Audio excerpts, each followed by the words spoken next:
ធ្វើដំណើរចេញពីខេត្តព្រះវិហារទៅកាន់ខេត្តកំពង់ចាមជំរាបសួរពុកម៉ែបងប្អូនទាំងអស់គ្នានេះគឺជាសកម្មភាពដែលពួកខ្ញុំចេញពីខេត្តព្រះវិហារទៅខេត្តកំពង់ចាមហើយការធ្វើដំណើរនេះផងដែរគឺថា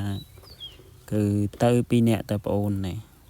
ជិះម៉ូតូទៅមួយហើយចំណែកភ្នំនេះផងដែរគឺជាភ្នំត្បែងបងប្អូនខ្លះក៏បានស្គាល់ហើយបងប្អូនខ្លះក៏អត់ទាន់បានស្គាល់ក្នុងវីដេអូនេះផងដែរក៏មិនបានជាថតអីជាក្បោះក្បាយអីស្អាតនេះអីទេរកប្លង់រកអីទេ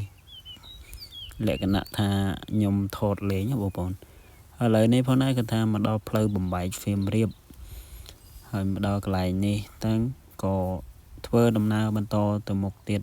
មកដល់កន្លែងរូបចម្លាក់នេះមួយប៉ុន្តែខ្ញុំអត់ទាន់ស្គាល់ទេបងប្អូនខាងកំពង់ធំកុំភ្លេចជួយប្រាប់ផង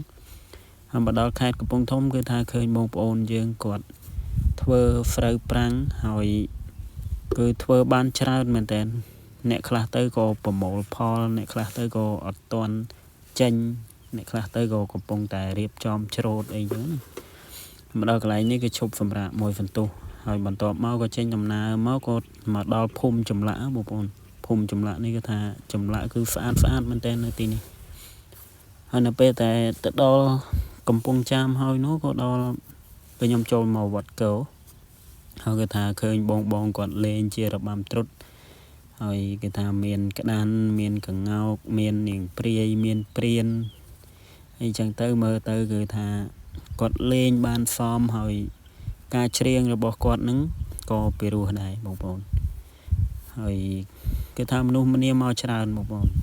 នៅយប់ថ្ងៃចូលឆ្នាំណាឃើញពួកគាត់ក្រុមពួកគាត់បានធ្វើដំណើរជុំវិញនៅព្រះវិហារ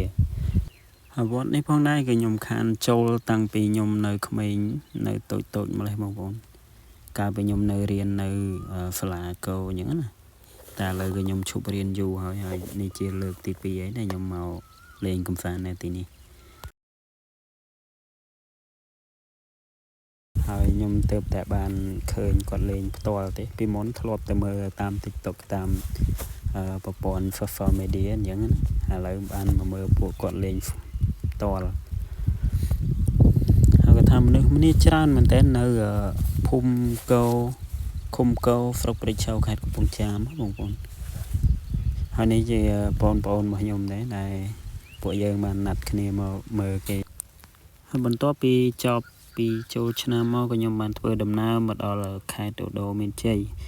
ហើយគឺថាខ្ញុំមកផ្ទះរបស់ខ្ញុំធ្វើដីដាំដំឡូងខេត្តកំពង់ចាមទៅក៏ដាំរួចអ្នកខ្លះទៅក៏កំពុងតែធ្វើដីអញ្ចឹងមកដល់ឧត្តរមានជ័យ